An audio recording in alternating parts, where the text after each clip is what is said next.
based on our expectations, I would say the outcomes are quite extraordinary. The fact that you were able to achieve the kind of political support that we witnessed from the mayor and from the other government officials that were present, that's quite extraordinary.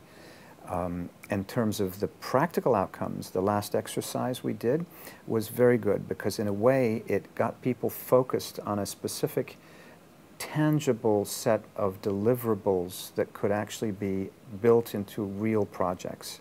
So from that standpoint, that was very, very valuable.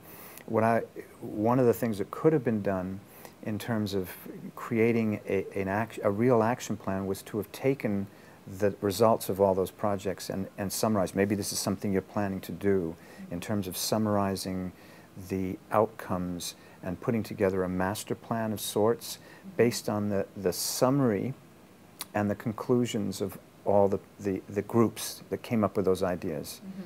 So from that standpoint, I think it was very positive. You had some great ideas that came out. Many of them were similar, of course, in creating a center and to have some projects that would actually be tangible.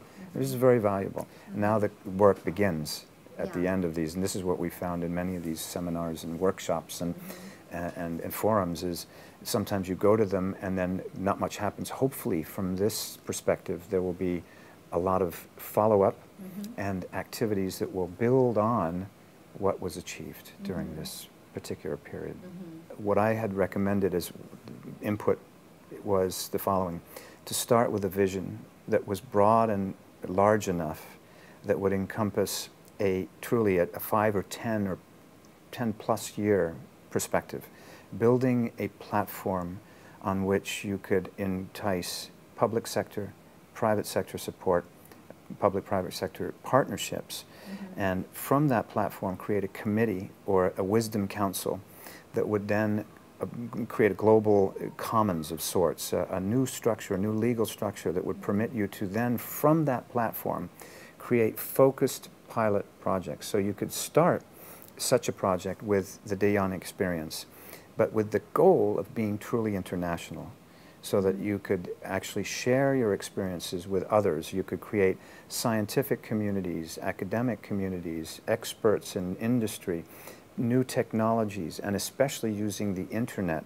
and computing technologies to create an open access platform that would allow all participants across the globe to access this information, to publish results, and to benefit from the results that came from such a platform.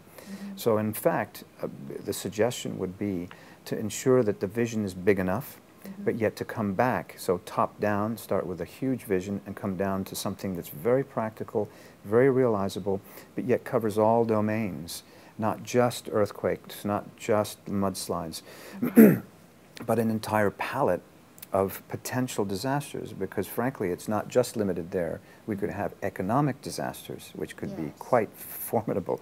You can have social disasters, as we've seen in the Arab Spring with revolutions and so forth, which is challenging. You have to deal with the potential issues that might come up.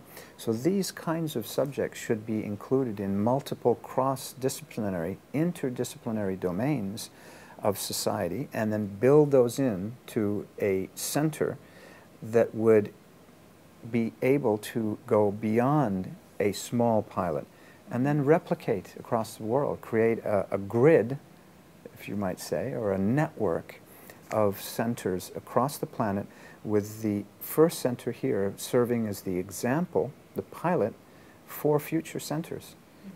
And have a platform, but make it open, make it connected, have it include multiple stakeholders, and allow it the freedom to invent and innovate going forward.